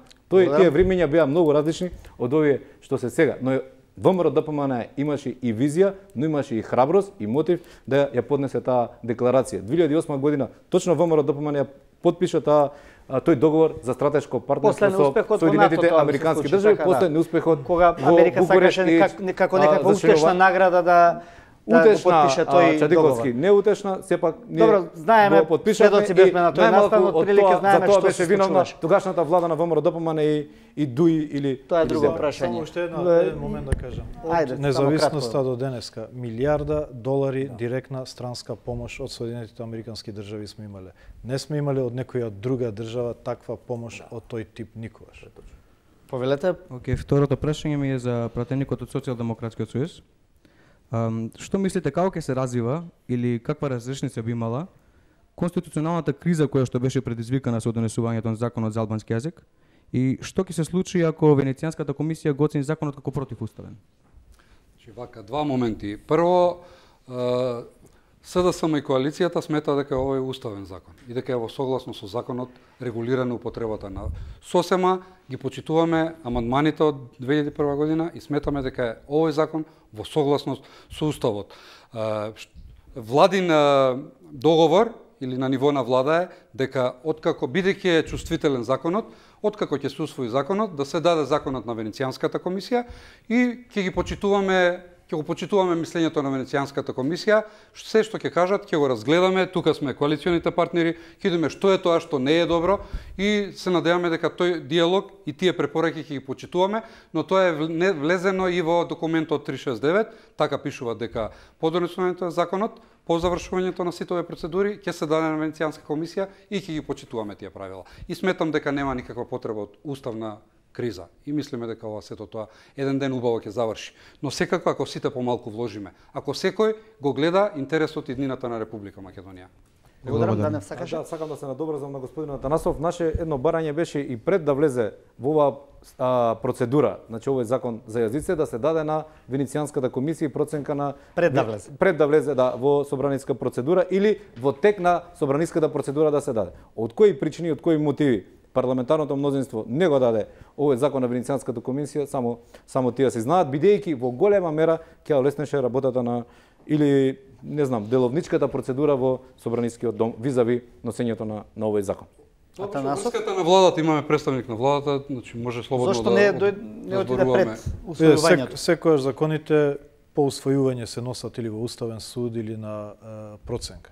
Така беше проценката и сега, дека по објавување на законот во службен весник ќе биде пратен и во Венецијанска комисија, меѓутоа може и господинот Данев да го прати и на Уставен суд и да видиме дали има некоја одредба, иако ви велам дека во текот на подготовка на законот, ако на нешто најмногу внимававме да нема една буква надвор од Уставот и надвор од духот на рамковниот договор. Перцепцијата во јавноста е дека најмногу се внимаваше да се направи коалицијата. А за рамките на Уставот и законот, мислам дека не е во право, не е така. 9 месеци имаме дебата по 9 месеци дебата и замислете после 9-10 месеци дебата. Закон. И таква експертиза, ниту една одредба усвоена или прифатена од експертската јавност. Ниту една, ниту на впрочем тука вклучувајќи ја и одредбата за намалување на овие драконски казни од 4 до 5.000 евра. И едно вака прашање ќе го наметнам во јавноста. Венецијанската комисија пред известно време има донесено став околу употребата на украинскиот јазик во Украина. Ве молам, господин Атанасов, еви тука и вице-премиер, прочитајте таа одредба или насоката од Венецијанската комисија и треба да преюдицирате ако одредена ситуација, ако нешто слично се случи и визави овој закон. Добро. Каде што Венецијанската комисија украинскиот Повелете, ајде, јазик го имаме... смета за инклузивен закон и интегрирачки закон во Добро, Украина. иако се разбира, структурата на општествата и населението во структурата Украина. не се исти, Во ред, претпоставувам во ред. дека Има одредени сличности. кога се очекува Венецијанската комисија да ја го даде мислењето, дали имате како влада информација? Законот ќе се пушти од кога ќе се објави во службен вестник. Добро, повелете. Сакав малку да ве прашам за граѓаните, цело време се збори за институциите и за влез во ЕУ и НАТО. Сакав да ве прашам за граѓаните, дали сметате дека, не знам дали се од Скопје или било кои други градови, сите, не знам дали сте забележале дека во Скопје од кога постои Македонијава има несогласување помеѓу македонците и албанците. Дали сметате дека овој закон уште дополнително ќе ги оддалечи, не знам, дали се поминале во Сарај, Ѓорче, Хром, натаму, Бутел, Чаир, Железара, Автокоманда, дали се ги виделе сите таа омраза што постои помеѓу луѓето од различни националности, дали сметате дека со ова што ќе снема комуникација меѓу нив со тоа што секој ќе се го говори нели неговиот јазик, дали сметате дека уште дополнително ќе се зголеми таа омраза? Да, се согласувам, имаше такви тези дека донесувањето на законот ќе ја продлабочи сегрегацијата во општеството, што апсолутно не се сложувам и претходно го кажав примери зашто тоа нема да се случи. Прво се сложувам дека во Македонија албанците и македонците живеат или живееа во паралелни општества и дека комуникацијата помеѓу младите е повеќе инцидентална отколку системска.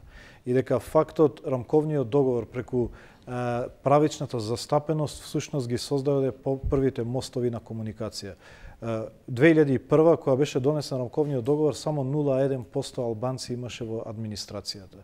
Сега, после 18 години, е околу 19,7%.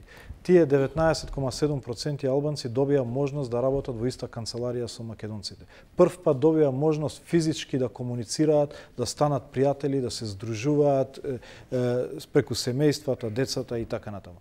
Значи, каналите на комуникацијата е преку почитувањето на рамковниот договор и овозможување на комуникација. Јас мислам дека, реков дека фактот дека на албанците чувствуваа дека им е ограничено правото да го користат својот јазик, даваше и отпор некојаш и кон јазикот на другите. Но донесувањето на овој закон ќе ги ослободи албанците од тој отпор, да можат да го прифатат и јазикот на другите. Албанците генерално го зборуваат македонскиот јазик, што не е случај со македонците за жал. Сметам дека е богатство да се знаат јазици, а овој јазик е претежно го регулира прашањето на комуникација на граѓаните со државата. Благодарам. Значи, исто прашање би го поставил. Сближување и унитарност или раздвојување? Македонија е поделено општество одамна. Ние сме веќе толку многу поделени што не може повеќе да се делиме. Правиме обиди како политичка структура, како партија, како некој што сака да промени Република Македонија однатре, да ја промениме и да ја поминеме црвената етничка линија, да не важи таа линија. Од тука е концептот едно општество, од тука е концептот што го прифатија граѓаните во мнозинство, од тука е концептот влезен во владината програма. Концептот едно општество за сите да се најдат внатре во тоа општество. Што повеќе рамноправни, што повеќе еднакви, што повеќе секој се чувствува дека државата е фер спрема него, неа. Толку оваа црвена линија ќе се бриши полека, а нашите граѓани или луѓе или деца ќе се доближуваат. Ние сме веќе поделени, правиме обид етничката димензија да падне. Но сега, во моментот на носење на еден закон кој треба да регулира некакви односи на граѓаните со институциите, некој не сака тоа да се случи или сака да ќари политички од тоа. Нема никого да апострофирам, но ние правиме напори како СДСМ, како коалиција да концептот едно општество за сите ги зближи граѓаните, не да не раздвои. Тоа е она што го правиме. Со овој закон конечно ќе престане таа омраза и дека ќе има взаимна почит. Многу работи треба да направиме за да се случи тоа. Треба да се почитуваме, треба сите да бидеме малку порамноправни, да нема структурни нееднаквости, за да може секој да се почувствува. Овој закон ќе важи за оние граѓани кои сметаат дека тој закон им дозволува некакви права. Во општините во Република Македонија имаме многу различни ситуации. Некаде имате порелаксирана атмосфера, некаде имате потензични односи, некаде имате проценти различни. Затоа главниот град треба да е репер. Одамна, од 2008 година, колега Данев, веќе таа двојазичност во Скопје важи. Значи, ние треба малку да ги изрелаксираме односите меѓу луѓето. Ние треба да станеме европско општество, модерно општество, општество во кое нема да е важно. Значи, како што кажа Бујар, албанците се тројазични веќе, четворојазични. Ние мора да овозможиме простор да овие две поделени општества да се приближат. Колку ќе успееме, ќе видиме. Ни треба поддршка од сите. И од ВМРО-ДПН, и од сите луѓе внатрево, и од помалите заедници. Ние мора да најдеме фер односи спрема помалите заедници. Мојата лична заложба беше во законот и помалите заедници си ја најдат своето место во агенцијата за јазици. Не да само доминираат или правиме некаква супремација на големи бројки. Само со едно се согласуваме со господинот Атанасов, тоа е дека и ние и тие се за градење едно општество за сите. Но градењето на едно општество за сите со одредени законски решенија мора да биде сето тоа во рамките на уставот и законите на Република Македонија. Јас имам, па и ние како ВМРО-ДПМН друга една визија за тоа едно општество за сите. Едно општество за сите, но во зголемување на плати, во зголемување на пензии, во отварање на нови работни места, како во Штип, во Охрид, така и во Тетово, и во Гостивар, и во Кичево, и во Скопје.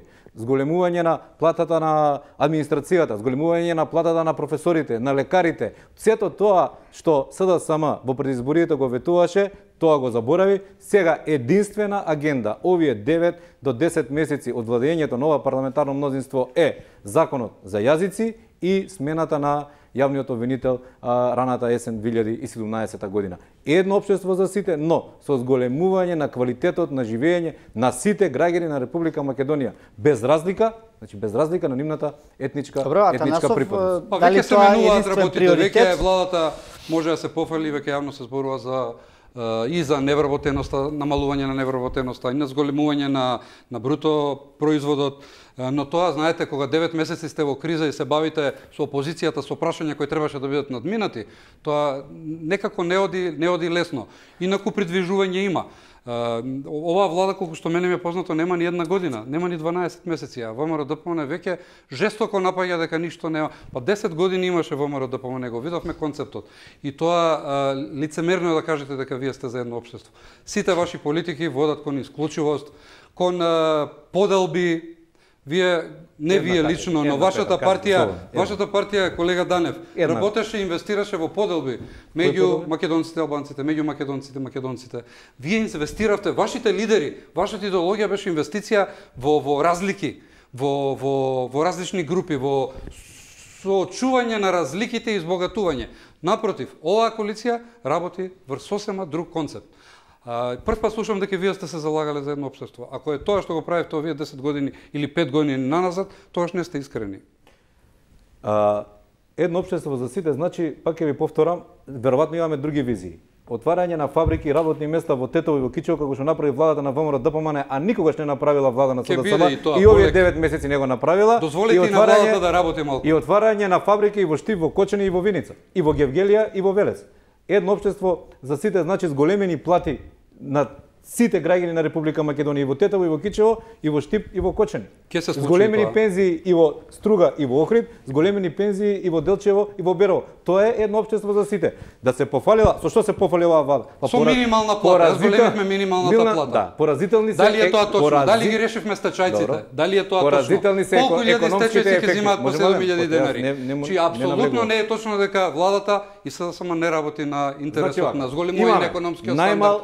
Дали е точно дека имаме минимална плата зголемена? Дали ги покачивме за 5% платите во образованието? Ама апсолутно не е точно ова што го кажува колегата. Значи, имаме втор најнизок економски раст во Европа. Во најголемата политичка криза 2015-16 година. Република Македонија со ВМРО-ДПМН како владеачка структура заедно со ДУИ имавме трет и четврт најголем економски раст во Европа. Сега имаме втор најмал економски раст. Зборувате за некој намалување на невработеноста. Па трендот на намалување на невработеноста најголем е во времето кога ВМРО-ДПМН и ДУИ практицира власт во Република Македонија. Значи, да се фалите со одредени економски резултати во овие 9 месеци, мислам дека сте погрешиле да не му се приспие на господинот вице-премиер. Тој е дел најпосле од владата и дел од овие прашања се адресирани најпосле и кон вас. Мислите дека владата премногу се фокусираше само на овие прашања кои што засегаат едно големо етничко прашање или пак и економијата е запоставена како што вели Данев? Не, може би има перцепција таква, не знам, може би владата во комуникацијата повеќе има дадено нагласок на надворешната политика, на некои отворени политички прашања и на реформите кои се однесуваат на ЕУ, отколку на конкретните проекти во делот на економијата.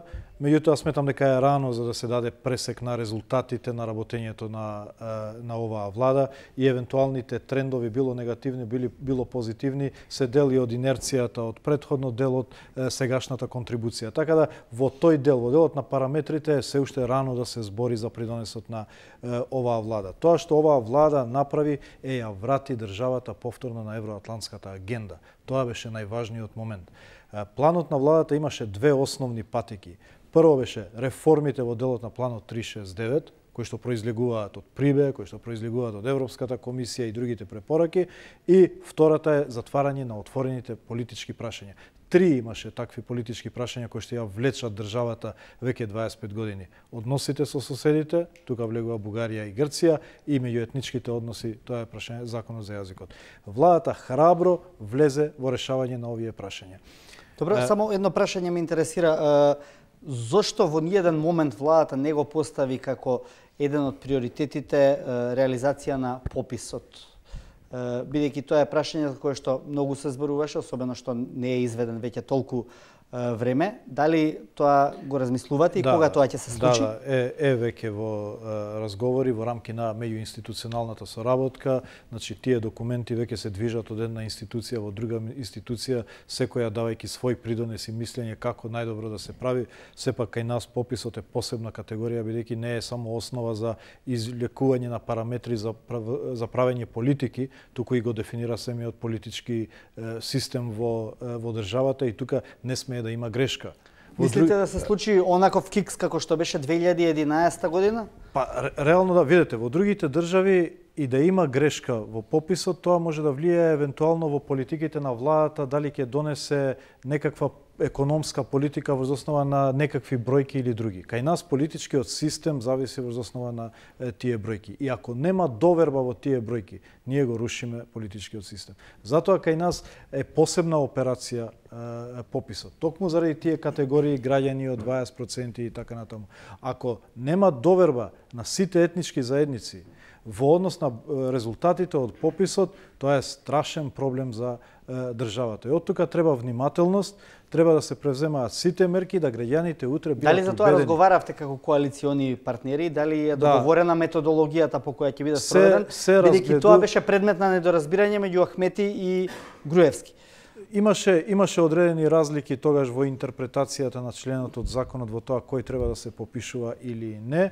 Сметам дека со такви разлики не смееме да влеземе уште еднаш во таква Знаете сензитивна... колку чинеше тоа? 14 милиони евра таа грешка. Мислам дека бројките се помалку важни отколку страшните последици кои што би ги имало попис од кој што не би го признал некоја од етничките заедници. Можете да претпоставите... СЈО имаше и предистрага за пописот што беше во 2011 година. Очекувате ли дека тоа може да резултира понатаму со некаква истрага во однос на вашиот партиски шеф или на екс-партискиот шеф на Данев? Не можам да кажам, само знам дека тука бројките се помалку битни отколку политичките последици кои што можеа да произлезат тогаш од попис во кој што едната етничка заедница ќе кажеше јас не ги прифаќам резултатите. Тоа е основа на функционирање на политичкиот систем во државата. Добро, благодарам. Тука сакам да ги повикам поентите на вечерашната емисија, па да се вратиме со завршните коментари.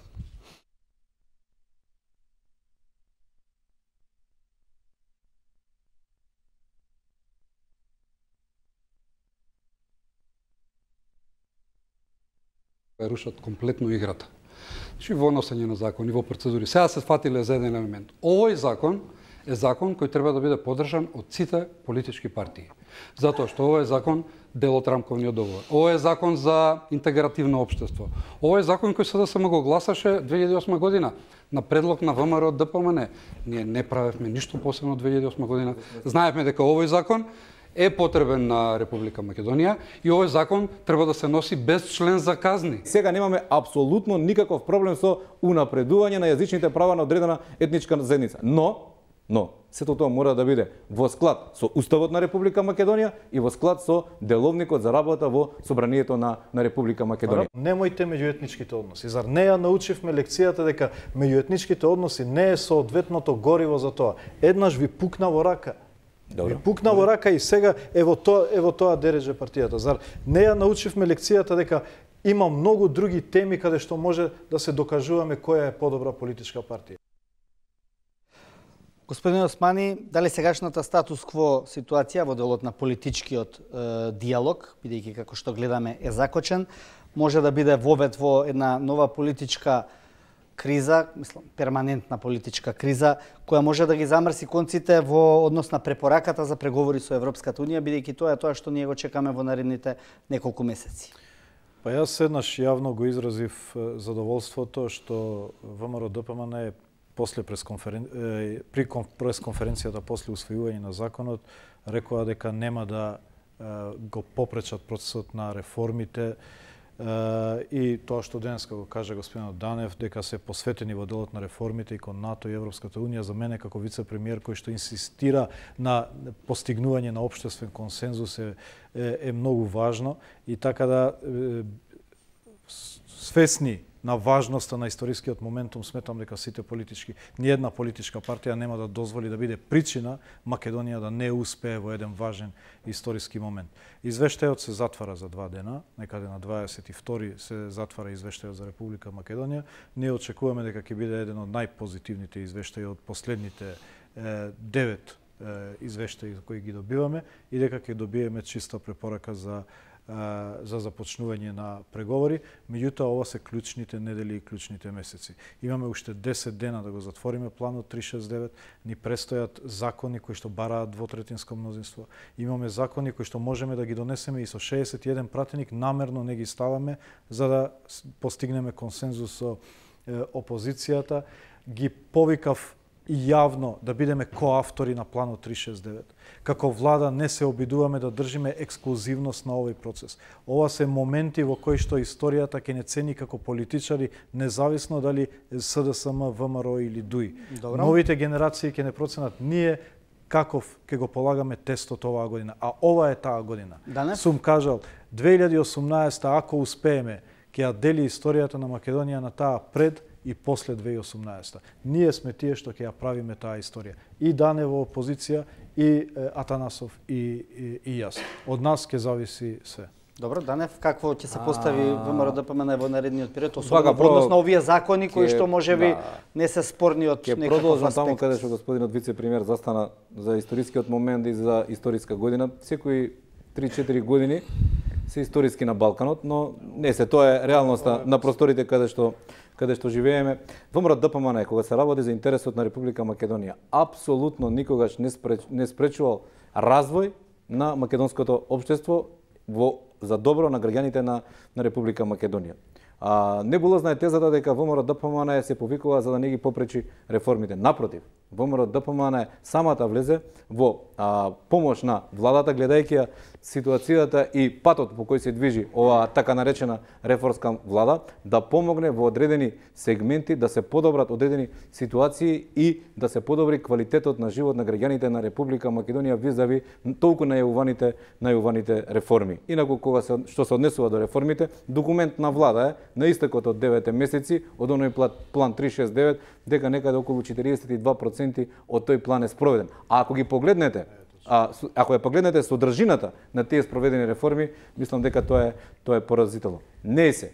Значи, се работи за наша држава, се работи за Република Македонија, за наши граѓани, наши соседи, наши пријатели, наши роднини и ќе направиме се сега од инстанца на опозиција да придонесеме во процесот на приближување на Република Македонија во Европската Унија и во НАТО. Тоа значи веќе безусловно враќање во парламентот за гласање на законите кои што се потребни? За враќање во парламентот одлука треба да донесат структурите на партијата. Каков е вашиот став? Мој личен став е дека местото на опозицијата е во собранието на Република Македонија и местото на било која опозиција е во собрание на било која држава, затоа што за тоа ги не гласале граѓаните на Република Македонија. Но во една нормална демократија, ова што се случува во Република Македонија изминатите 9 месеци, мислам дека не креира позицијата, бидејќи таа е најповикана да го прави тоа, амбиент за едно нормално и позитивско, но пред се опозицијско делување. Верувам дека има капацитет оваа влада да се надмине самата себе си и да створи барем минимум амбиент за да може опозицијата да делува комотно. Впрочем, тоа беше препорака и на европратеничката тројка која што беше во посета на Република Македонија пред извесен период. Затоа е потребно комплетирање на вашата пратеничка група со оние пратеници што се во притвор. Факт е дека нашата пратеничка група не е комплектна во моментот. Тоа е факт. Не, дали тоа стои како услов? Ние не се мешаме и не можеме да се мешаме во работата и на обвинителството. Да, но Мицковски рече дека тоа е математичка и политичка операција. Но ние не сме комплетни при во работата на собранието. Инаку за граѓаните на Република Македонија еден факт сакам да го споделам, значи секојдневно пратениците од ВМРО ДПМН и коалицијата се во собранието на Република Македонија учествуваме во сите оние дебати или во сите состаноци, средби кои што ги имаме со меѓународниот фактор. Не учествуваме на пленарните седници и на работата на комисиите. Тоа е доприносот што може максимум ВМРО ДПМН и опозицијата како опозиција да го даде во оној допринос да Република Македонија конечно се приближи до Европската унија и во НАТО. Бесте сведоци кога често пати опозицијата на СДСМ беше екскомуницирана во политичкиот живот во изминатата декада и претпоставувам дека поуката од тоа е да не продолжи по истиот пат и по истиот терк политиката во Република Македонија. Оттаму прашањето е, ќе има ли инклузивно решение за враќање на опозицијата во парламентот и за надминување на оваа политичка де-факто криза? Местото на опозицијата е во парламентот. Таму се води политичкиот диалог, политичката битка. Било која друга варијанта е непродуктивна. Но сите фактори, сите институции може да придонесат. Јавно го повикувам председателот Иванов да не се однесува антиуставно, туку да го потпише законот и ние да продолжиме со својата работа. Опозицијата се врати во парламентот и сите заедно да се симнеме кај граѓаните и да му објасниме што не чека и каков подобар живот можеме да возможиме. Истите задачи ги имаме сите политички партии. И едно да кажам дека јас сум председател на Комисијата за образование, мене опозицијата ми фали во комисијата. Вчера мислам дека имавме еден закон нов за математичко-информатичка гимназија и јас сакав да го слушнам ставот на опозицијата. Опозицијата не беше. Значи сакаме заедно да работиме, но на граѓаните мора да им објаснуваме рационално и реално што е еднината и што треба да работиме за подобар живот. Да престани иселувањето на младите, да ги зголемиме платите, колега Данев, но не да ги носиме граѓаните таму каде што не им јасно што се случува. Јасно е, Република Македонија треба да влезе во НАТО, во Европска унија и сите да возможиме подобар живот. Добро, почитувани дискутанти, ви благодарам на тоа што бевте вечерва гости во 24 отворено. Веста на денот сепак стигна вечерва. Министерот за правда Билјан Салии поднесе оставка поради, како што вели, морални причини и разнишаната доверба во судството во врска со, како што рече, случајот на малиот Алмир. Довербата во судството почна да се враќа преку случаите Сопот и Монструм, но сепак во овие моменти чувствувам дека оваа доверба е разнишана во јавноста, но и кај мене лично поради одлуката од пред неколку дена републичкиот јавен обвинител да го преквалификува обвинението во случајот на малиот Алмир, образложи денеска министерот во оставка Билјан Салии. Почитувана публико, ви благодарам и на вас што бевте денеска со 24 отворено, а вам, почитувани гледачи, ви посакувам да останете на телевизија 24, се разбира, следуваат сериите.